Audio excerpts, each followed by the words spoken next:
Esta é a live com o Dr. Gilson Shinzato.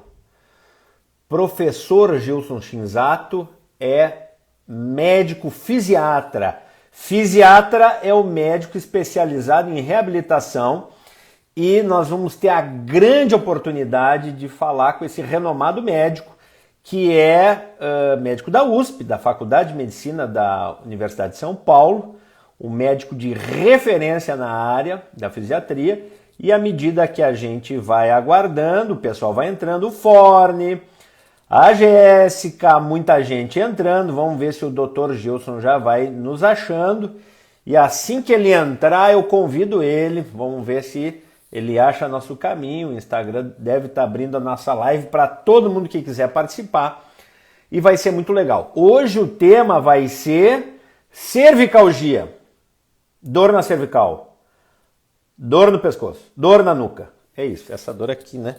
Boa noite. Ó, Kaká 7433 entrou, Lisandra Corja entrou.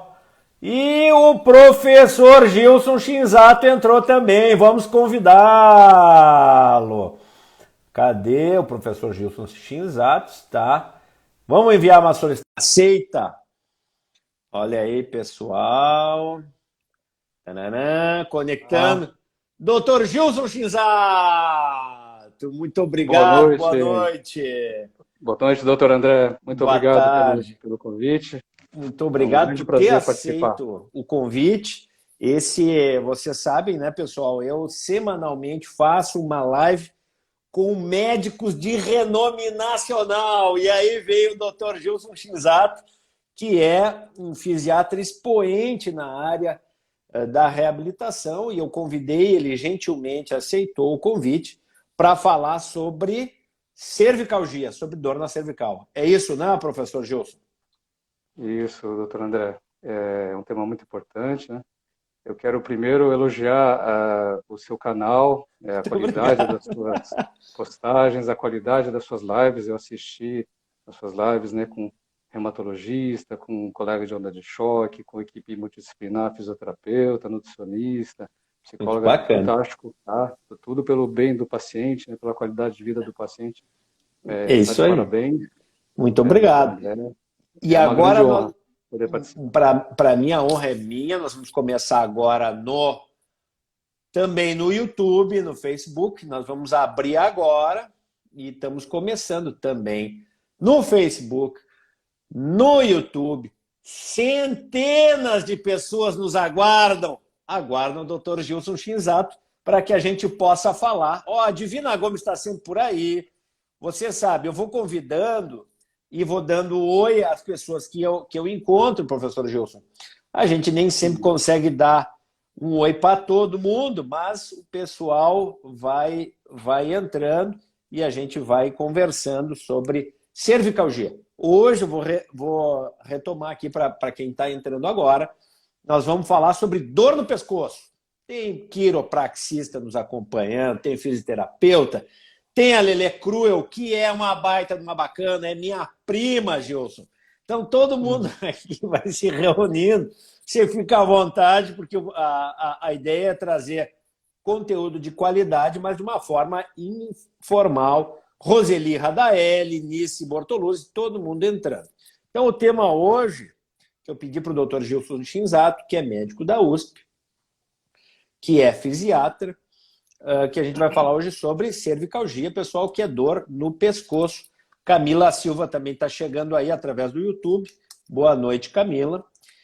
Eu gostaria primeiro, doutor Gilson, que você se apresentasse aí para o povo que está se juntando a nós, no sentido de dizer qual foi o seu caminho, como chegou à fisiatria, onde trabalha, seus interesses, esse tipo de coisa, para o pessoal lhe conhecer e a gente ficar sabendo. A Milena também já entrou. Muito obrigado, Milena. Me fez um favor hoje.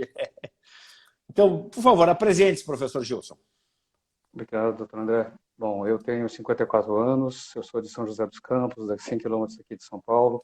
Eu fiz faculdade na medicina da USP, aqui em São Paulo, residência em fisiatria, medicina física e reabilitação no Hospital das Clínicas da USP. O meu caminho não foi assim direto. Eu tinha sempre muito interesse, desde jovem, por exercício, musculatura, recuperação de lesões esportivas.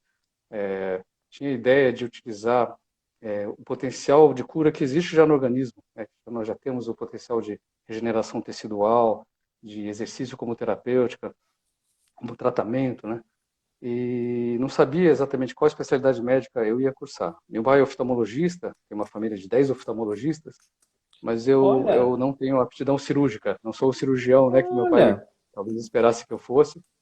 E então, fazendo a residência de clínica médica, no Hospital das Clínicas, eu conheci através de uma colega fisiatra a especialidade que que linda poderia história.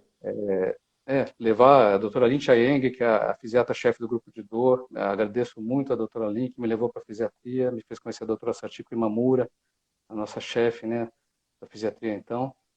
E então foi um caminho perfeito para aprender sobre tratamento de dor, recuperação de função motora, recuperação através de exercícios. E culminou, hoje em dia eu trabalho com as ondas de choque. A doutora André Uhum. também, nós nos conhecemos através da Sociedade Brasileira de Ondas de Verdade. Choque, que é um Alegria. recurso fantástico que utiliza o potencial de regeneração já presente no organismo, né? Nós estimulamos o organismo e ele consegue dar conta do recado, né? Consegue reparar tecidos, combater as dores, inflamações. Nós temos a alegria de ver muitos pacientes voltando à função, né, doutor André? É Voltando verdade. à E atividade. isso vai ser uma parte dos tópicos. A gente vai falar de vários aspectos da dor de origem cervical, dor no pescoço, dor na nuca, né? Mesma coisa em linhas Sim. gerais, mas a gente vai detalhando isso aos poucos.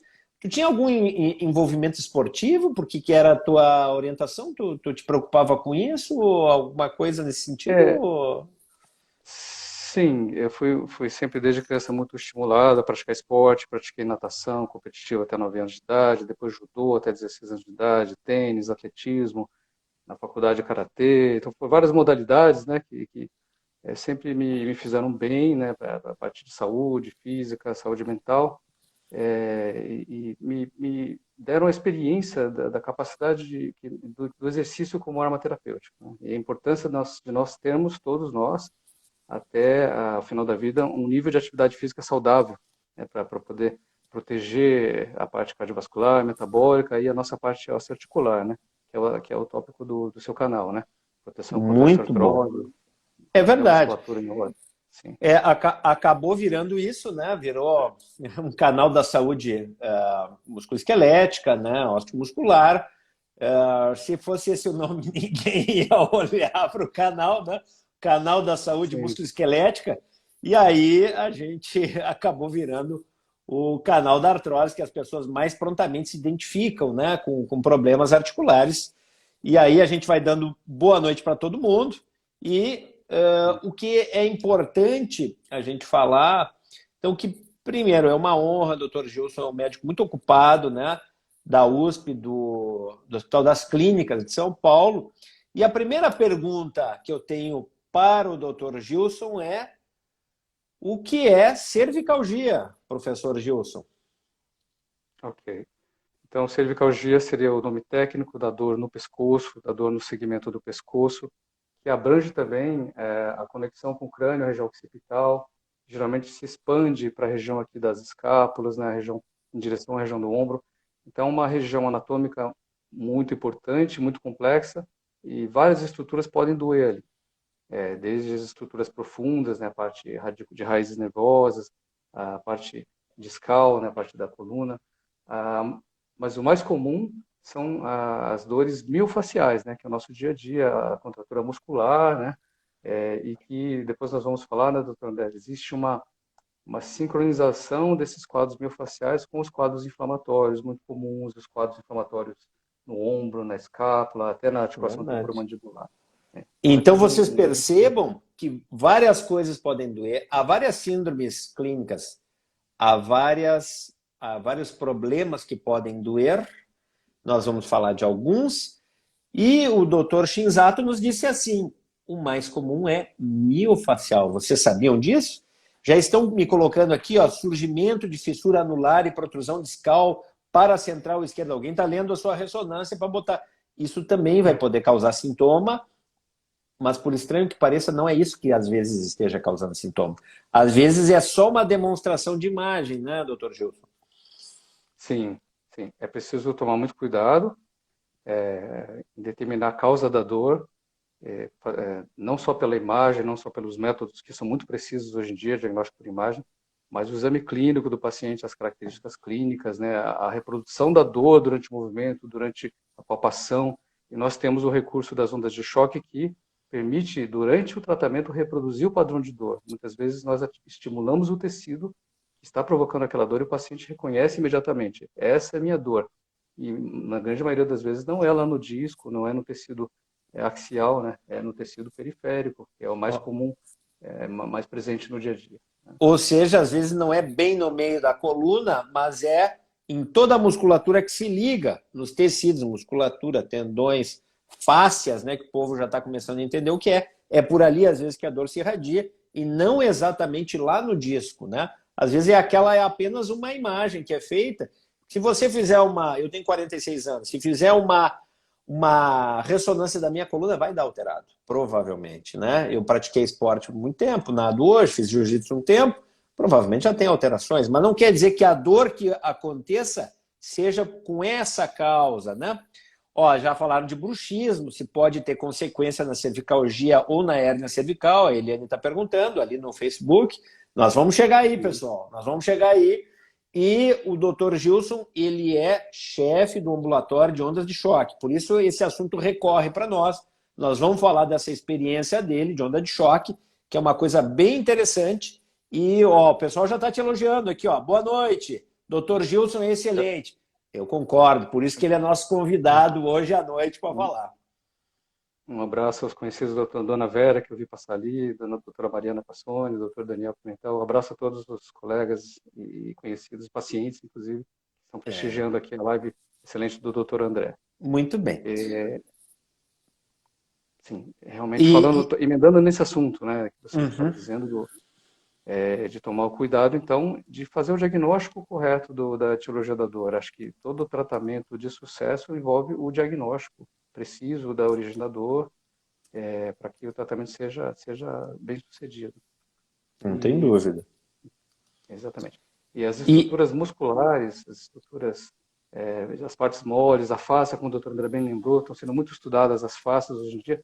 Todas essas estruturas podem gerar dor, e uma dor que é muito incapacitante. É preciso desmistificar esse conceito de que a dor muscular é uma dor menor, que é uma dor que passa espontaneamente. Ela é uma dor que é complexa, ela se auto-perpetua, né? Ela se mantém e ela vai ampliando a área de dor e pode gerar uma incapacidade muito grande. Mesmo uma contratura no grupo muscular do trapézio, dos escalenos, tem que ser bem examinada e bem tratada, né, doutor André? Não tem dúvida. E às vezes isso que ele está dizendo é muito importante. Está dando muito eco aí, doutor Gilson? O que às vezes acontece é que esses grupos, essas contraturas musculares que ele falou, podem durar meses ou anos. Por isso que ele diz, é só uma contratura. Mas como só uma contratura? Às vezes essa contratura está lá há muito tempo e precisa ser investigada e tratada. É por aí, né? Sim. E depois nós vamos falar também do diagnóstico, né, doutor André, por imagem. O diagnóstico, eu já vou emendar os assuntos, se eu sair muito da linha, você, por favor, me traz de volta. Você é o convidado, você manda aqui hoje. Imagina.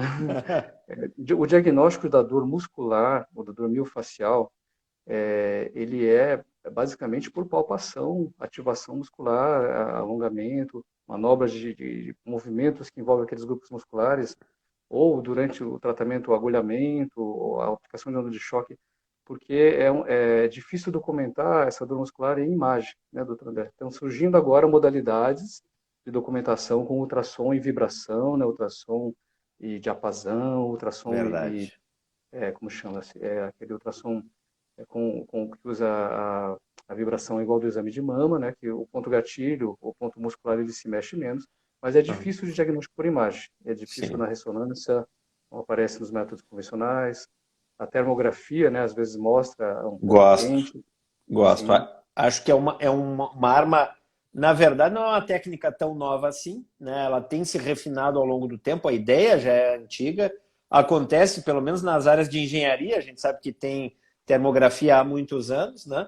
Mas eu acho que as câmeras e a técnica de documentação tem melhorado, o entendimento tem melhorado, e aí você acaba tendo mais informações com a termografia. E a termografia pode falar de doenças miofaciais, pode falar até de fibromialgia, em alguns casos, né? E às vezes diferenciar de doenças neurológicas, neuropatias e das inflamações locais. Acho que é por aí, né, Gilson?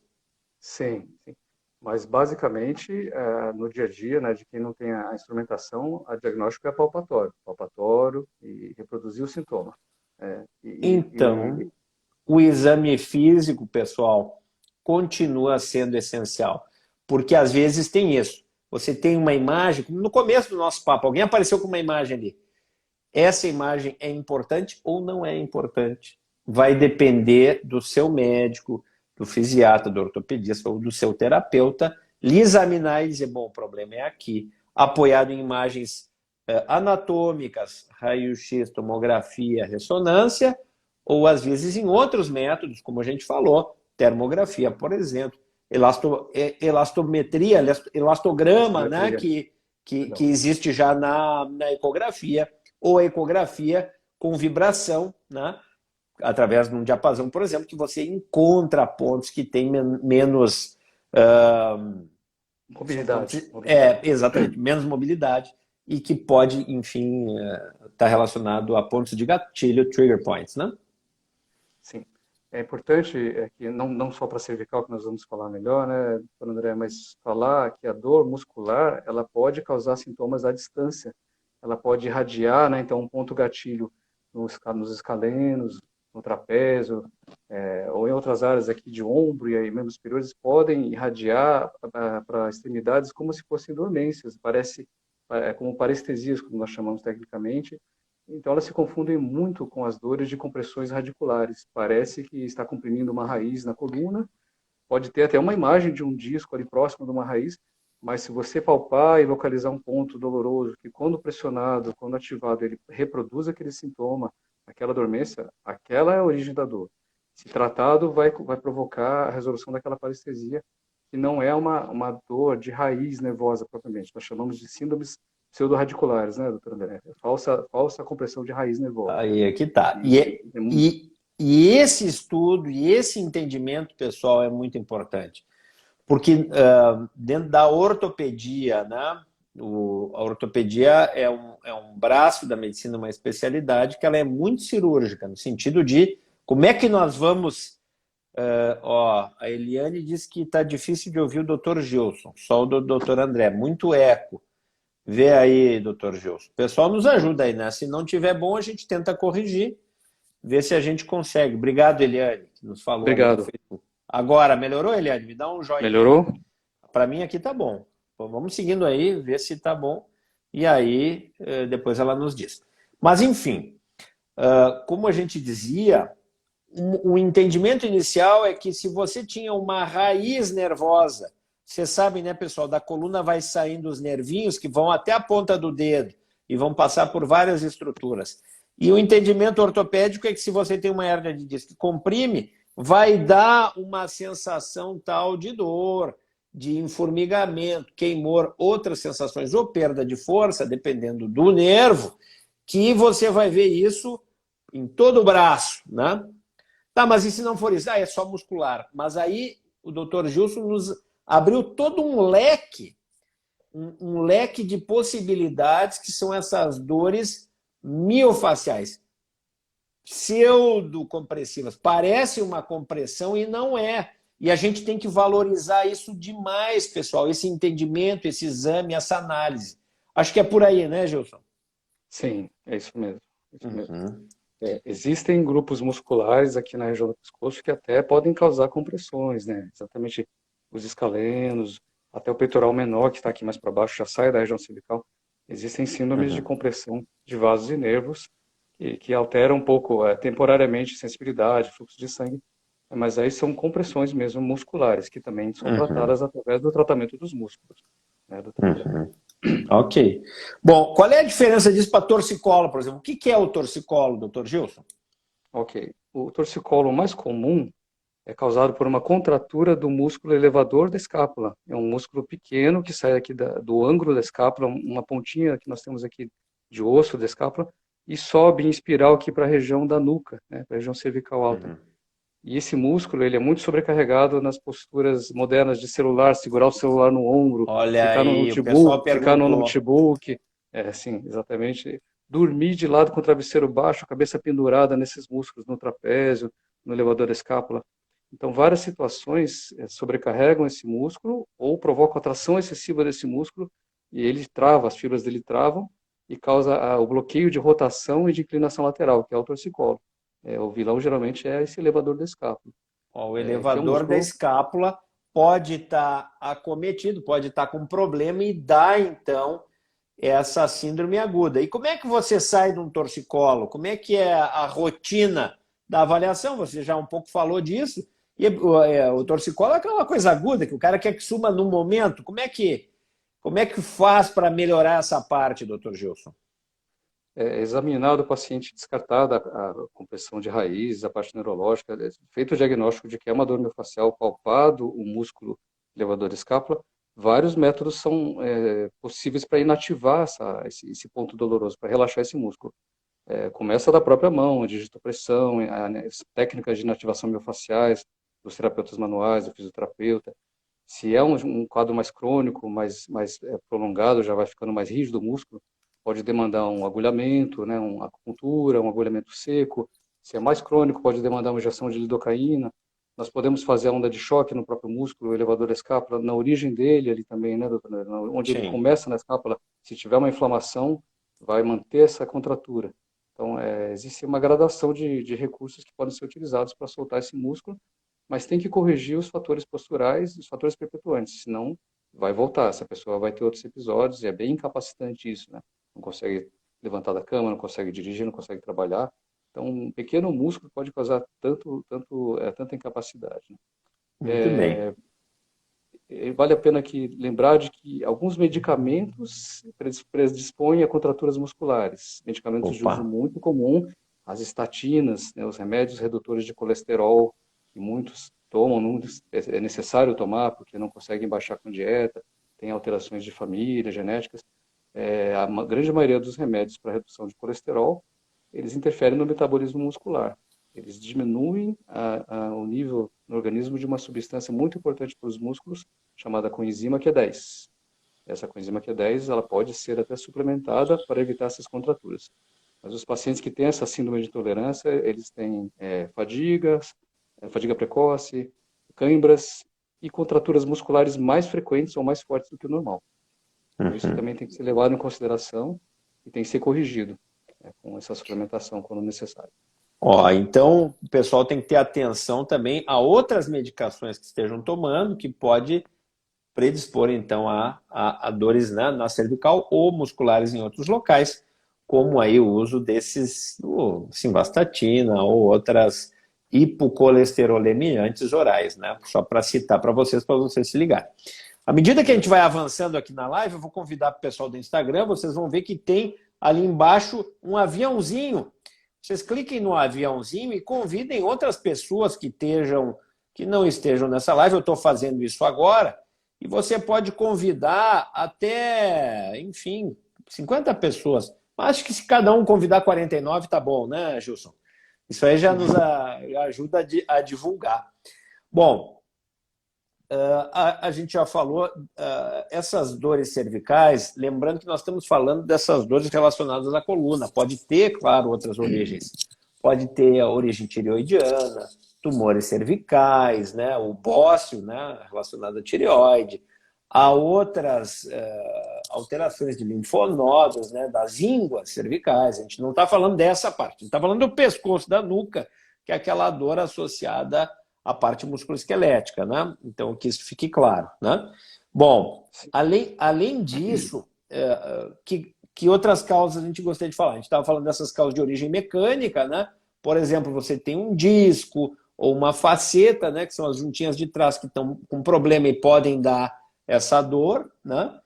A compressão, a gente já falou, que é o aperto do nervo, né? Dos nervos que saem da coluna e vão em direção até a base do crânio, mas tipicamente a partir da quinta raiz para baixo até o braço, né? Que é a parte radicular, e às vezes a própria medula pode estar comprimida, né, doutor Gilson? Como é que Sim. esses casos, como é que acontece isso? Isso, muito importante que o Dr. André está falando. Nós falamos primeiro dos casos mais comuns e menos graves, mas é importante prestar atenção nos sinais de gravidade, né, os sinais de alerta de lesão neurológica ou de lesões inflamatórias, que aí demandam buscar um médico rapidamente, uma avaliação. Então, compressão de raízes nervosas, né, que nós já falamos, quando o forame, a saída do nervo fica estreita por um disco, pela artrose, tem territórios característicos desses nervos que ficam com sensibilidade reduzida, fica adormecida uma área fixa, perde-se força em alguns grupos musculares. Se isso for uma constante, né, eu perdi força no músculo, eu perdi sensibilidade numa determinada área do meu braço, tem que buscar um colega, um ortopedista, um neurocirurgião, um fisiatra, um reumato, para avaliar essa compressão nervosa.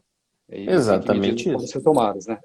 É, E podemos falar depois desses tratamentos que existem, né, doutor? naturalmente. Se os sinais são mais amplos, eu perdi força nos dois braços, perdi força num braço e numa perna, estou com descontrole de bexiga, sinais neurológicos mais graves, é claro, sinais de compressão medular, tem que fazer uma investigação rápida, correr para o médico, fazer a ressonância, o exame de imagem, para avaliar a medula, né, salvar a medula. Não tem dúvida. Dor toda noite, eu tenho uma dor inflamatória horrível, eu não consigo dormir, né, eu não consigo dormir, dá dor no pescoço. Tem que investigar, tem que fazer uma imagem, ver o que está causando. Pode ser um tumor, como o doutor André falou, uma lesão lítica, né, uma metástase. Então, falando nas coisas mais graves, tem que buscar a investigação e diagnóstico rápido. Isso E, Pois não? Pode sim, falar. pode falar, pode falar. Não, a própria Divina estava falando, protrusão discal, C6, C7 com compressão ventral do saco dural. Isso é uma das explicações que ele está dando aqui, né? A compressão da raiz, né? Que a gente chama radiculopatia, que pode descer para o braço, não só para o ombro, que é mais alto, C5, C6, mas C6, C7 já é mais baixo, pode ir até em direção à Sim, mão, viu, Divina? E pode falar. E assim, a Amandinha disse que está com diminuição da medula. Vocês têm que entender, pessoal, que não é só o que diz a imagem. A imagem é uma evidência. Me perguntaram aqui antes, qual é o melhor exame? O exame melhor é o exame clínico, o exame físico do seu bom médico interessado no seu caso. Esse é o melhor exame. E aí, a partir daí, ele vai lhe dizer se tem origem mecânica, se é compressiva de uma raiz, se é compressivo da medula, ou se é uma síndrome miofacial, né? Que é o que a gente vai explorar muito aqui à medida que a gente vai ir conversando, né? Que acho que é bem interessante isso. Lembrando que, às vezes, reumatismos podem dar também inflamação nas juntas, né? Do isso. pescoço, né? Assim, em geral, por exemplo, a artrite reumatoide não costuma dar em todo o pescoço, dá naquela primeira aqui em cima, né? Quando Isso. ataca, ou a artrite psoriásica, é por aí, né, Gilson? Isso, essa é outra classe de doenças que precisa de atenção, então doenças reumáticas, doenças autoimunes, que podem afetar o eixo também, a coluna, cada uma tem a sua característica, né? Tem artrite que pega também a temporomandibular, né, doutor André? E precisa de tratamento específico com o reumatologista, né? A gente não consegue combater os outros colegas de outras especialidades, não vão conseguir reduzir a dor se não for combatida, a diagnosticada e combatida a autoimunidade, o ataque dos próprios tecidos pelos anticorpos do paciente, né? Isso é É. muito importante. Lembrando que o Bom, doutor André falou que quando o médico avalia uma compressão nervosa, tem exames, exames que facilitam a localização dessa compressão, além da ressonância, tomografia, eletroneuromiografia, né, doutor André, que é um exame dos nervos muito, periféricos, muito né, que importante. detecta compressão de nervos motores, ajuda a julgar o tratamento também, determinar o tratamento. Desculpa, pode falar. Não, claro que a gente vai sempre tem que estar muito atento. Eu quero chamar a atenção de vocês, porque assim, dor na cervical, dor no pescoço, gente, é super comum. É até no dia a dia, né? Cada vez mais comum.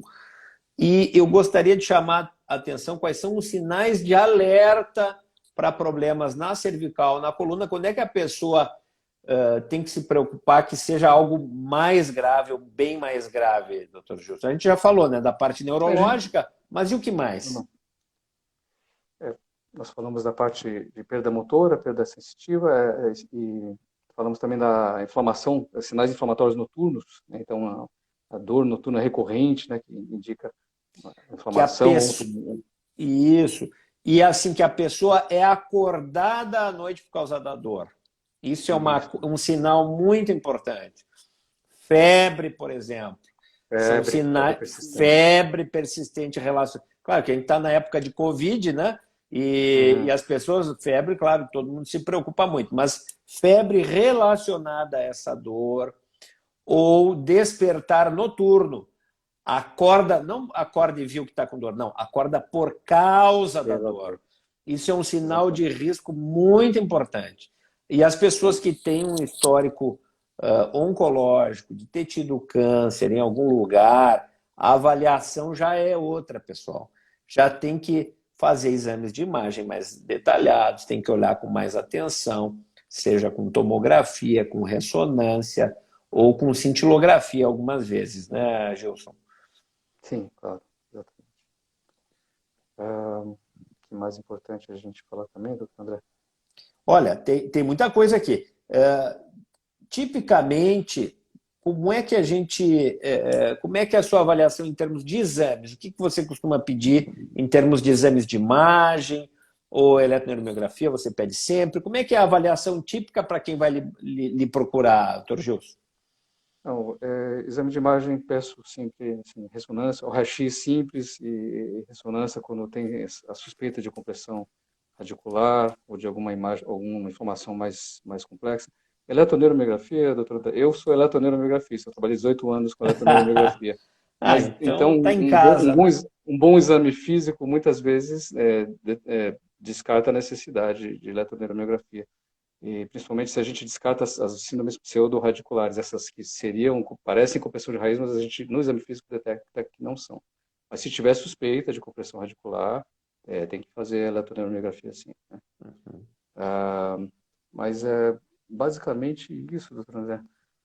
Às vezes, é claro, tem pacientes que têm alterações posturais complexas, e que aí tem escoliose, tem dismetria de membros, não dá para ficar só na cervical, você vai ter que estender o exame de imagem para outros segmentos vertebrais, né, para você poder equilibrar aquele paciente, né? É verdade. E muitas vezes eu me vejo pedindo radiografias panorâmicas, né? Justamente para avaliar todo o alinhamento da coluna e para entender como vai repercutir sobre a cervical, né? Enfim, a coluna ela está encadeada, vocês sabem disso, a gente precisa entender de cima a baixo como é que vai. Acho que volta e meia é preciso pedir avaliação de toda a postura, né, doutor Gilson? Sim, eu vou aproveitar e emendar um assunto, desculpa, estamos falando de diagnóstico, mas falar de a postura sentada que nós assumimos o dia inteiro, se ela não tiver um bom apoio lombar, se não preservar as lordoses fisiológicas, a lordose a lombar e a cervical, determina boa parte dos casos de sobrecarga discal, de osteoartrose, de dor miofascial, né? A gente perder as curvas fisiológicas, ficar retificado o dia inteiro, olhando notebook, celular, papel, né? E frequentemente isso já começa na lombar, não é só na cervical, né? A cadeira sem apoio lombar, ela Não tem retifica a dúvida. lombar e aí altera toda a posição da coluna vertebral. Esse é o nosso dia a dia, né? Nós somos seres vivos que ficam sentados o dia inteiro, né? Nenhum ser vivo faz isso, só o ser humano, né? Então, nossa coluna não foi desenhada para isso, mas é o nosso dia a dia. Então, nós temos que nos proteger disso, né? Não tem dúvida. Eu gostaria que tu abordasse, se pudesse abordar, né, a questão do celular ou dos eletrônicos, se eles de algum modo mudam a postura da cabeça ou da região superior da coluna no dia a dia. O que tu pode nos informar disso, doutor Gilson? Sim. Infelizmente, os notebooks, os celulares, eles têm um ângulo de visão muito inclinado para baixo, né? Por melhor que seja o notebook, por maior que seja o celular, nós ficamos em retificação ou flexão cervical. Isso pode ver uma pessoa de perfil olhando o celular, né? As crianças, né? Todas as crianças estão assim, As né? crianças, né? É impossível não sobrecarregar a primeira musculatura, depois de algum tempo os discos, né, doutor André? Os ligamentos, os discos. Isso vai desencadear um desgaste precoce. nós temos que ter uma contramedida para isso, né? Temos que ter, além dos recursos ergonômicos, levantar o notebook, botar um teclado separado, um mouse separado. O celular é mais difícil, tinha que ter um jeito de realmente posicionar o celular mais alto, né? E Uhum. menos digitação. Eu não sei se isso vai vir com um reconhecimento de voz mais eficiente, mas precisa mudar isso. Isso é Ah, não mundial, tem né? dúvida, né? Global. Realmente é uma questão mundial e a gente vai ter que estar muito atento para as evoluções e para as implicações disso enfim, na saúde de toda a população. Isso a gente vai ver cada vez mais, né? E é uma coisa importante. Bom, quando a gente parte dessa, né, evolui na questão da avaliação, que a gente chama de diagnóstico, né, pessoal? Faz o exame físico, a história clínica, pede os exames que precisa. Já falamos de termografia, de eletroneurografia, de raio-x, de ressonância, de tomo, né? Até cintilografia nos casos de suspeita de tumor, pode precisar. Bom, aí a gente realmente, conforme a causa, vai dizer qual é o tratamento, né? E aí a gente vai chegar, então, na terapêutica. Eu acho que muito vale falar, naquele começo a gente falou da parte miofacial, né? Como é que é Sim, tipicamente assim o paciente que tem dor miofascial? Como é que ele se apresenta? Como é que é isso, doutor Gil?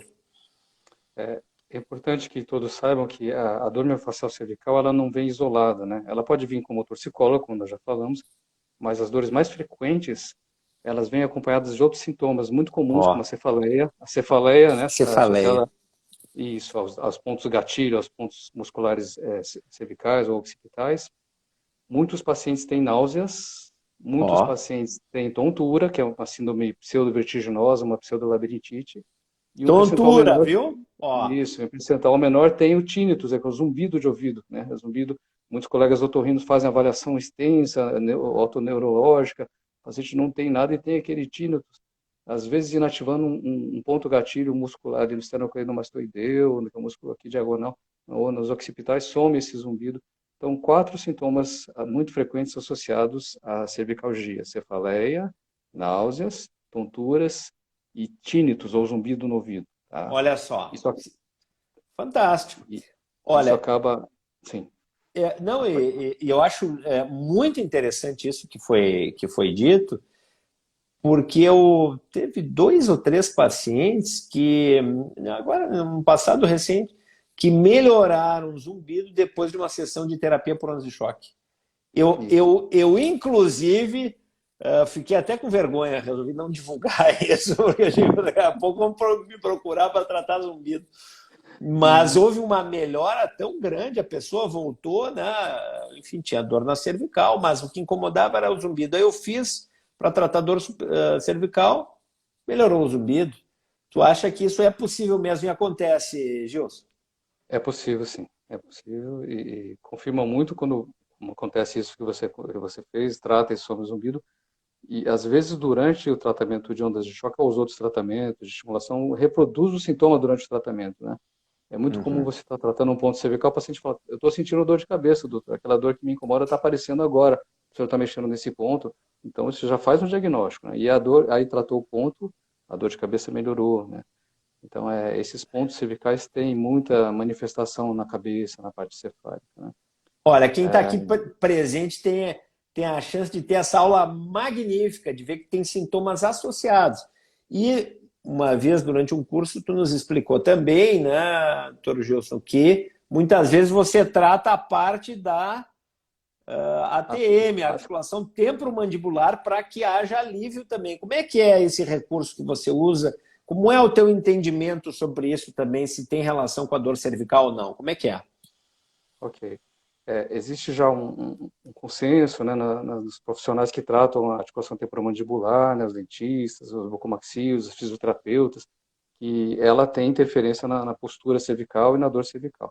A minha experiência é que o paciente que tem bruxismo ou trismo, que tem aquela mordida forte ou ranger de dentes noturno, ele além de fazer a dor muscular na musculatura mastigatória, principalmente masseter e temporal, ele acaba inflamando a articulação temporomandibular pela sobrecarga contínua, né?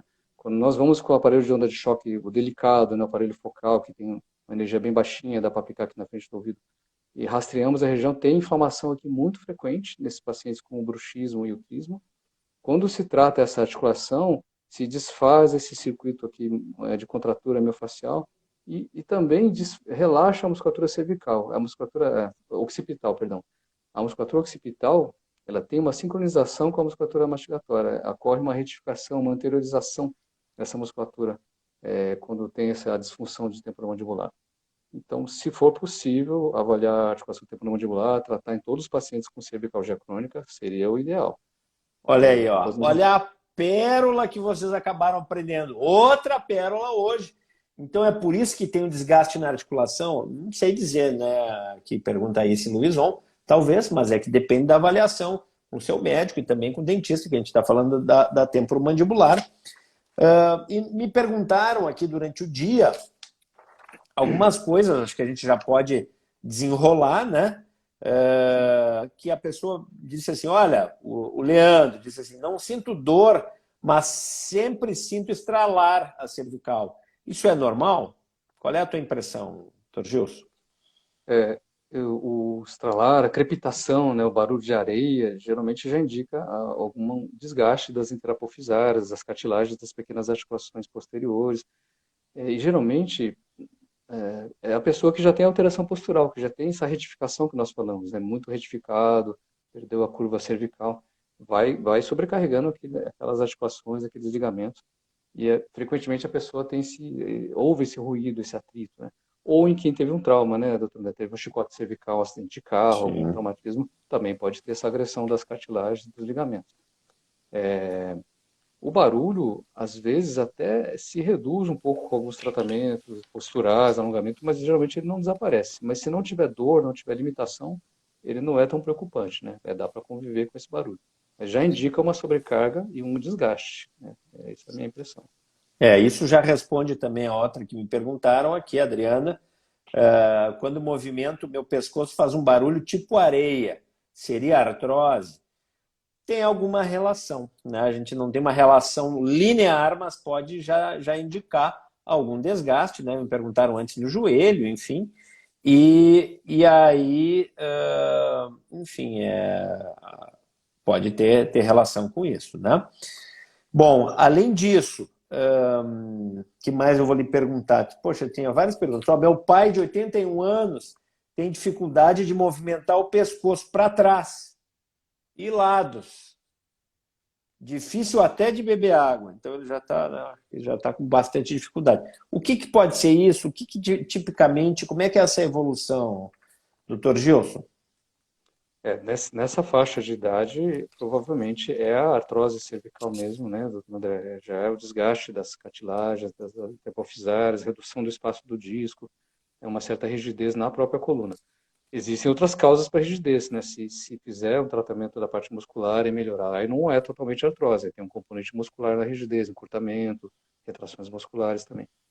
E nos pacientes muito rígidos, não nessa faixa de idade, mas mais precoce, tem que se lembrar daquelas doenças inflamatórias axiais da coluna, espondilite anquilosante, né? Que a coluna fica soldada, o paciente às vezes não consegue nem fazer nenhuma rotação, nenhuma extensão. Então, tem que fazer uma avaliação clínica correta, né? Detalhada, mas o mais provável é a própria osteoartrose, que pode já limitar os movimentos de extensão e rotação.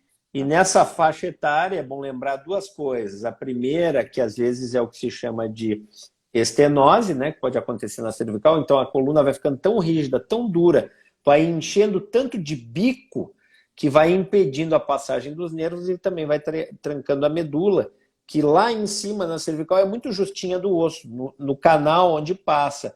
Então ali pode dar rigidez e pode dar dificuldade de caminhar, de marcha, com os pés. Então isso vocês podem encontrar.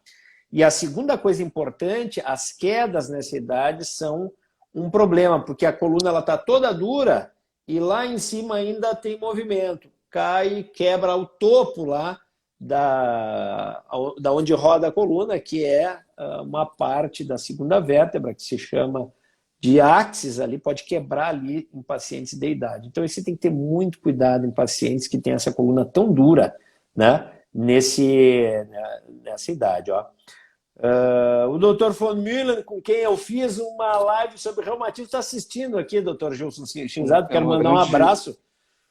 uma grande honra, foi uma excelente live do doutor, né? Parabéns. E o doutor Shinzato também olhou, né, para se inspirar no sentido de como é que nós fazemos e tal, e ele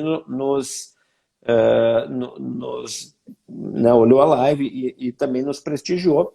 E o importante outras coisas que eu gostaria de abordar. Me perguntaram sobre taping, né, sobre botar aquelas... Você acha útil, doutor Gilson? Você acha que não ajuda? Como é que é? Ajuda, o taping tem um estímulo proprioceptivo, um estímulo das fáscias, né? Acaba ajudando o complexo de fáscias.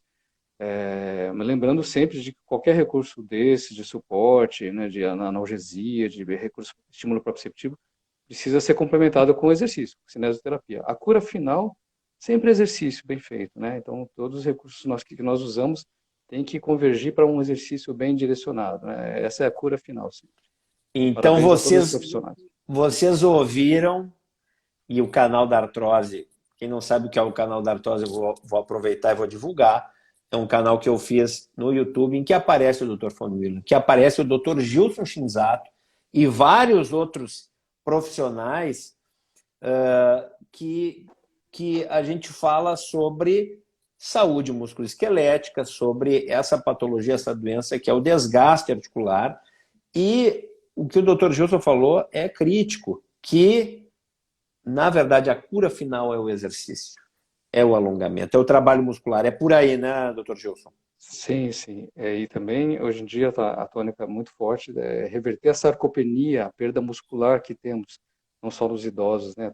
Toda pessoa que está imóvel, com pouco exercício, hipocinética, né?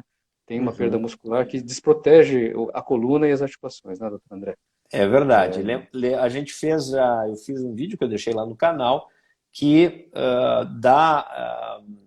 nos explica, enfim, que depois dos 40 anos de idade a gente perde 7 a 8% da massa muscular global por década, até os 80 anos, quando a gente começa a perder 15%, né, por década. Então, isso que ele falou, o professor Gilson Shinzato nos disse, é absolutamente essencial. Nós temos que manter esse patrimônio muscular. Isso é uma coisa importante e o exercício é crítico para isso, né? Junto de outras medidas de bem-estar geral, né? Sim, com certeza. A Mari disse que está com muito medo. Não precisa ter medo. Você aqui assista nossas lives, vá no canal da Artrose, vai ter muita orientação e você se cuida, né? Que vai dar tudo certo, né? Outros tipos de tratamento que eu gostaria de abordar, à medida que nós temos 15 minutos, né? Menos de 15 minutos. Relaxante muscular, você costuma usar, doutor Gilson? Costuma prescrever? Que outras medicações costuma prescrever? Sim, relaxante muscular numa crise para ajudar, né? Com o cuidado devido, porque alguns são bastante sedativos, né? Podem dar sonolência, inclusive diurna. Então, é como recurso auxiliar, além de calor local, os alongamentos com facilitação, né? Mas sempre tentando inativar os pontos com os recursos físicos que a gente tiver, onda de choque, ou seja, agulhamento ou terapia manual. Tentar resolver o problema antes de dar a medicação, antes de dar o meio relaxante, né? Na fisioterapia, antigamente, havia aquilo de fazer tração cervical, né? Hoje não é mais tão frequente isso. Ainda existe isso de tração cervical? Não existe? A gente vê ainda... isso em termos de curiosidade, ainda pode se fazer? Como é que é? Qual é o uso disso, doutor Gilson?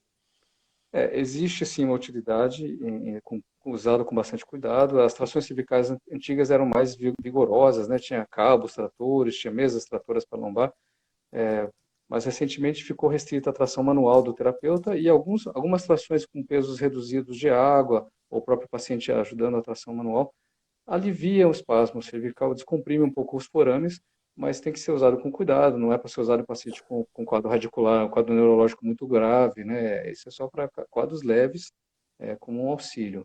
Pode ser usado sim com cuidado, mas existem posições que o paciente não pode ser tracionado, ele não pode ser tracionado em hiperextensão, né? Tem uma posição correta para ser tracionado, uma posição mais neutra, de discreta flexão do pescoço. Por isso talvez seja melhor até ser feito pelo terapeuta cuidadosamente do que o paciente fazer sozinho isso, né? Não tem dúvida. E quiropraxia, você gosta, você estimula, você não gosta tanto? Como é que é a tua visão com relação à quiropraxia? Eu acho que a quiropraxia é bem feita, com critério, né, com os devidos cuidados, também evitando o quadro radicular, neurológico, osteoporose, fatores de risco para traumatizar uma vértebra, uma raiz ou um feixe vascular-nervoso. Ela alivia o paciente, sim. Eu Ó, sempre bato na tecla, tá dentro dos recursos que aliviam muito, né, o paciente, mas se nós não cuidarmos dos processos inflamatórios adjacentes e da síndrome miofascial, vai limitar o efeito da quiropraxia, vai ficar um recurso paliativo. Então, olha acho que aí. tudo faz parte de um conjunto, que nós temos que tratar o paciente todo, todas as causas da dor, né? A gente não deve adotar só um método para o paciente, né? Nós temos, às vezes, a tendência a abraçar uma bandeira, né? É E fechar a verdade. visão para o resto. Nós temos que ver o paciente como um todo e usar tudo que for melhor para ele. Eu estou de completo acordo. Hoje recebi um feedback aí, né, uma avaliação de uma fisioterapeuta conhecida minha. Olha, que tem tantas alternativas terapêuticas como onda de choque, como laser de alta intensidade que eu tenho usado com bons resultados, que permitem daí a pessoa reabilitar, né? Ou daí a pessoa fazer quiropraxia com mais facilidade, ou Sim. osteopatia, né? Tu tem alguma experiência com osteopatia também, Dr. É, Gilson? eu trabalhei com alguns osteopatas, os resultados também são muito bons, né? Também, além do eixo, né? Pode abordar uma mais ampla, outras articulações também, mas eu bato na mesma tecla. Sempre que é necessário essa visão de ir desarmando a dor como um todo, né? Tratar a inflamação, tratar o miofascial, aí fazer os procedimentos de alívio e reabilitar com exercício. É exatamente isso que eu compreendo e advogo, é justamente isso. Temos que trabalhar em conjunto, né? O médico auxilia nas suas terapêuticas específicas, né? Daquilo que pode usar em termos de aparelhos, em termos de medicação, de avaliação, e aí vai se cercar de quiropraxista, osteopata, fisioterapeuta, tudo que possa trazer alívio e depois a reabilitação é essencial, né? A parte muscular, o exercício e tudo mais, né? Sim, sim, com certeza. Me conte assim, tu tens alguma experiência com laser de alta intensidade? Tu gosta, tu não gosta? Ainda não tive experiência, André. Ainda não tive Uhum. experiência. Tá? Bom, me conta então um pouco mais sobre ondas de choque, né? Como é que tu tens um ambulatório, tu chefia, né, o ambulatório da USP, tu me contaste, né? A gente já sabe. Me conta como é que é essa experiência e como é que é a rotina e para que serve a onda de choque na dor cervical? Sim. Bom, onda de choque tem um campo muito amplo de atuação, porque é um recurso anti-inflamatório, é um recurso analgésico rápido, ele é mio-relaxante, regenerativo, né, dá até um determinado grau de lesão Verdade? parcial de tendão, lesão parcial ligamentar. Então, nós podemos tratar todo esse conjunto de fatores que perpetuam a dor cervical do paciente que nós falamos. Eu não tive tempo de falar ainda dos ombros, né? Desculpa, uma Fala, live sobre poxa, cervical, é uma live mas sobre fala. cervical, Tá, tem mas tudo a ver. além da temporomandibular, que nós já falamos que é uma área que mantém o espasmo occipital, os pacientes que têm cervicalgia recorrente, não só na região cervical, mas na região periescapular, aquela dor periescapular horrível, não consegue expandir o tórax, mexer as escápulas, frequentemente eles têm focos inflamatórios na inserção do manguito rotador, na inserção do infraespinhal, na inserção do supraespinhal e alguma pequena área inflamatória na própria escápula, na espinha da escápula. Se essas áreas não forem tratadas, vai voltar, vai recidivar o quadro miofascial. É aquele paciente que não sai dos consultórios de dor, né? Está sempre com dor no É, trapézio, dor no romboide, dor na musculatura cérvico-torácica. Sim. e não, E, é só para dizer que eu vi hoje uma paciente com 27 anos, estava há 2 anos assim. sim, é muito incapacitante, né? É muito sofrimento para pessoas jovens, como você falou, né? Então é importante isso também. A onda de choque permite que nós, às vezes o paciente não tem diagnóstico de inflamação na parte do ombro ou da escápula, e a aplicação do aparelho em dose de energia baixa nessa região serve como um diagnóstico. Nós conseguimos localizar áreas inflamatórias pequenas, muito pouco evidentes em imagem, e subclínicas às vezes, o paciente não vem com queixa de ombro, eu tenho dor no pescoço. Mas tratando o foco inflamatório próximo ali em ombro e escápula, ele fica sem a dor cervical. Você desarma aquele circuito miofascial ali. Então, tem que ter essa visão mais ampla do paciente com cervicalgia, né, para conseguir tirar ele desse sofrimento, né? Isso é É, muito prevalente, muito é. prevalente. Inclusive, vocês vão ver isso toda hora. Pessoas que têm dor na cervical e dor no ombro. Lesão no manguito, Sim. artrose na cervical. Alguém aí tem? Alguém de vocês aí tem? Pode contar para nós. Cervical e ombro. É super comum. Olha ali quanto coraçãozinho cheio de gente com essa Uhum. síndrome que ele acabou de descrever. Então, às vezes é aqui na TM, né? Temporomandibular, às vezes é no ombro, às vezes é em direção à paleta, né? Pessoal escapular E, aqui no Rio Grande do Sul a gente chama de paleta, e às sim, vezes vai descendo até a metade ali da coluna dorsal, né? No meio das costas. Então, tudo isso é uma síndrome, ou seja, há sintomas que se juntam e se sobrepõem. Acho que é por aí, né, Gilson? exatamente, exatamente. É E isso. os pacientes ensinaram a gente, né? Pacientes com dor de cabeça, 6, 10 anos, você trata o ombro, a dor de cabeça some. Que relação tem a dor de cabeça com o ombro? Tem, porque o ombro ativava a contratura muscular cervical que dava dor de cabeça, né? Então, foram felizes observações, né, que foram ensinando os Exato. pacientes E todos eu isso. contei aqui do zumbido que aconteceu e é um troço impressionante, né? À Sim, medida que nós temos 5 minutos, eu gostaria que tu contasse para nós sobre agulhamento a seco, dry needling. É uma coisa que ok. você usa, que você gosta? Conta para o pessoal o que, que é e o que pode fazer e o que, que a onda de choque é igual, é diferente, como é que é? Tá bem. As técnicas de agulhamento, elas são muito boas para dor muscular, a dor miofascial. Seja agulhamento seco com agulha de acupuntura, que é o chamado dry needling. Você insere a agulha nos pontos dolorosos e faz pequenas movimentações até soltar aqueles pontos. E existem técnicas de injeção de pequenas quantidades de anestésico. Tem o bloqueio Oh. Fischer, bloqueio anestésico do ponto muscular. Quando é mais crônico, às vezes é necessário isso, porque só o agulhamento seco às vezes não é suficiente. São excelentes para soltar a musculatura imediatamente, só que se não tratar a parte inflamatória, como nós acabamos de falar, eles não resolvem a parte inflamatória, eles resolvem a parte muscular, a parte miofascial. Mas são Uhum. muito bons. Eu trabalhei muitos anos com a injeção de lidocaína, o bloqueio Fischer, né, antes de fazer as ondas de choque. Uhum. E você ainda faz ou não mais? Não acha preciso? Eu, eu não acho necessário mais. Realmente, as ondas de choque, nas profundidades que nós temos disponíveis, a focal, radial, elas cobrem praticamente todas as necessidades de tratamento inflamatório Uhum. e muscular no momento. Tu tens usado basicamente tecnologia focal. Sim, Radial você não usa e não vê indicação maior. não, uso, mas é menos, 80, 90% é focal. Mas existem tecidos bem superficiais que você tenta até a tecnologia focal, que é mais profunda, 5 centímetros, 3 centímetros, 1,5 centímetros, às vezes não alivia, você só vai aliviar com radial. Então tem que Hum. ter uma certa experimentação ali durante o tratamento com o paciente. E É, tem áreas que a gente, assim, e não, eu já vi isso acontecer, né? Em que em alguns pacientes ou algumas síndromes clínicas o focal é melhor e outras o radial, por isso que eu procuro ter ambos, né? Que é isso, você tem que testar, não adianta, né? Vai ter que encontrar a melhora do paciente através da tentativa, né? E isso. da melhoria conforme cada um, né? Eu gostaria, pode falar.